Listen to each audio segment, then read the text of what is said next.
کتنا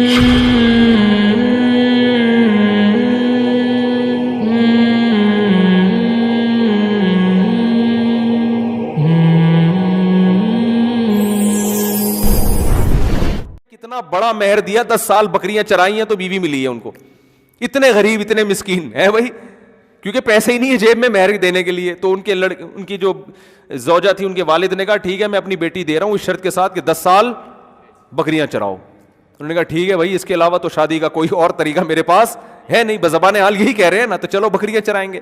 فرعون غربت کے تانے دے رہا ہے، بکریوں کے تانے دے رہا ہے، اور غلام قوم ہونے کے تانے دے رہا ہے، اور یہ بھی تانے دے رہا ہے الم نربی کا فینا ولیدن ولبثت فینا من عمرک سنین. اے موسیٰ تو میرے محل میں پل کے جوان ہوا ہے بھائی، تو میرے محل میں میرے رزق سے جوان ہوا ہے.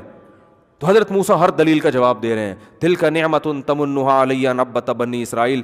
اے فرعون تو اپنا یہ احسان تو بتا رہا ہے کہ میں تیرے محل میں پلا ہوں، تو ساتھ ساتھ یہ بھی بتا کہ تو میری قوم کو کیسے تو نے غلام بنا کے رکھا ہوا ہے. وہ ظلم بھی تو ہے نا، اس کو پلس مائنس کر تو پتہ چلے گا احسان کتنا ہے اور ظلم کتنا ہے. اگر اپنے احسان بتا رہا ہے تو اس ظلم کو بھی تو بتا نا. تو یہ کیا بات ہے، ایک ہی چیز کو بتا رہا ہے، اور جو سالوں سے جو ظلم ڈھاتا آ رہا ہے اس کا بھی تو تذکرہ کر. بچوں کو ذبح کر رہا ہے، عورتوں کو غلام بنا رہا ہے اور مردوں کو غلام بنا رہا ہے، یہ کیا کر رہا ہے تو؟ ہر بات کا جواب. لیکن پلڑا فرعون کے حق میں جا رہا ہے سارا. بظاہر جو کامیابی کے نقشے وہ کس کے حق میں ہیں؟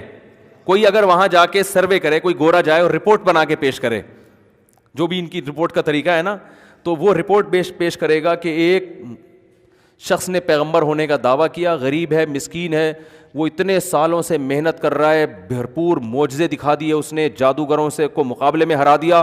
اتنا کچھ کرنے کے بعد بھی اس کے حق میں کوئی نتیجہ برآمد نہیں ہو رہا، اور سارا جو فائدہ ہے وہ کس کو جا رہا ہے؟ فرعون کو، کیونکہ اس کو ظلم کا موقع بھی مل رہا ہے. پہلے تو فرعون کی قوم کچھ تھوڑا سا تردد کرتی ہوگی نا بنی اسرائیل کو قتل کرنے میں، انسان تو بہرحال دل تو ہوتا ہے نا انسانوں کے سیلوں میں. اب تو فرعون اپنی قوم کو بار بار مشورے دے رہا ہے کہ اگر ہم ان دونوں کو چھوڑ دیا نا، یہ ہمیں یہاں سے نکال دیں گے، اب تو بغاوت کا مقدمہ چلا کے ان کو مارو. بات آ رہی ہے سمجھ میں؟ دیکھو جیسے امریکہ نے افغانستان پر حملہ اگر ایسے ہی کر دیتا ہوتا، ورلڈ ٹریڈ سینٹر گر گیا تو امریکہ کو کیا مل گیا؟ پوری دنیا کو ساتھ لے لیا کہ بھئی دیکھو اب تو میرے پاس جواز ہے. تو جواز تو کوئی مل جاتا ہے نا. تو فرعون کو اب مل گیا کیا؟ جواز، کہ بھئی میں تو پہلے ہی کہہ رہا تھا، یہ تو مجھے خدا نہیں مان رہے، یہ تو اپنے مذہب میں لانے کی کوشش کر رہے ہیں ہم کو، تو یہ تو بغاوت ہو رہی ہے ایک طرح کی. حالانکہ حضرت موسیٰ نے نہ تلوار اٹھائی نہ کوئی بم تھا ان کے پاس، وہ بیچارے اپنی قوم کے بچوں کو قتل ہونے سے نہیں بچا سکتے تھے، وہ فرعون کی حکومت کا تختہ کہاں سے الٹتے، وہ بغاوت کہاں سے کرتے.